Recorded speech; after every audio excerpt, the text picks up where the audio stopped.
أعوذ بالله من الشيطان الرجيم بسم الله الرحمن الرحيم ولا تلبسوا الحق بالباطل ngicela uAllah angivikele kusathane ongathandwa egameni lika Allah onomusa onesihawu ungaxubi iqiniso namanga straightforward message ephuma kumdali ungaxubi ini iqiniso namanga bafowethu uyazini ngiquote le verse le yeQuran neBhayibheli liyasho lithi ungafakaza amanga akusiyiQuran kuphela esho njalo bafowethu ngendlela amaNazaretha esenamanga ngakhona okunokuthi bayeke bayaqhubeka ba-eda amanye amanga phezu kwamanga ba-eda amanye amanga phezu kwamanga lalela-ke amaNazaretha athi uShembe wayevusa abantu abafile bakhuluma ngomqalo wendlela angeke ngimusho ukuthi ubani osho njalo kodwa nje umlingisi kaMabonakude oqavile impela engimhlonipha ngendlela eyisimanga ngoba indlela alingisa ngayo ngifunde okuningi kuye ngase ngithola ukudumala-ke emangabe yena esekhipha amagama anjalo ngoba mina bengimbona njengomuntu okhaliphile kodwa mayesekhipha lawo magama layo ngase ngithumela umbuzo ukuthi uma ngabe ngempela umqali wendlela ubaba umloyiswa umdliwamafa uIsaya Shembe wakwaKhumalo waseMantungweni ngempela wayebavusa abantu abafile wayengamvusi ngani ubaba wakhe uMayekisa wayengamvusi ngani umkhulu wakhe uNhliziyo noma ngabe ubaba omkhulu wakhe noma ubaba omncane wakhe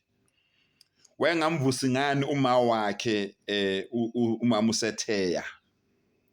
wayengabavusi ngani akekho ongiphendulile kuze kube namhlanje okay baphinda futhi bathi nonyazi nalo lihamba enyathelweni zikakhokho walo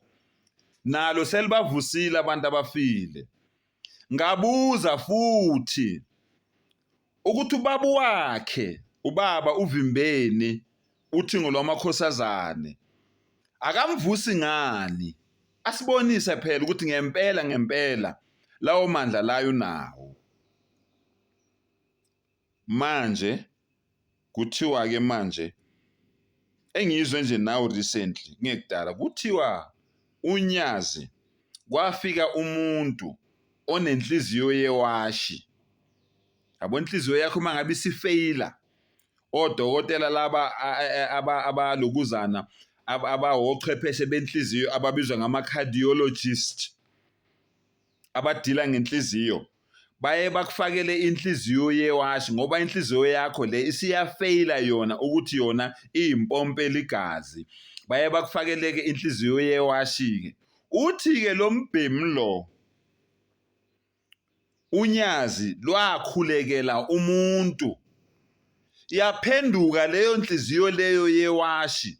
kwaba inhliziyo yangempela okungeseyona inhliziyo yewashi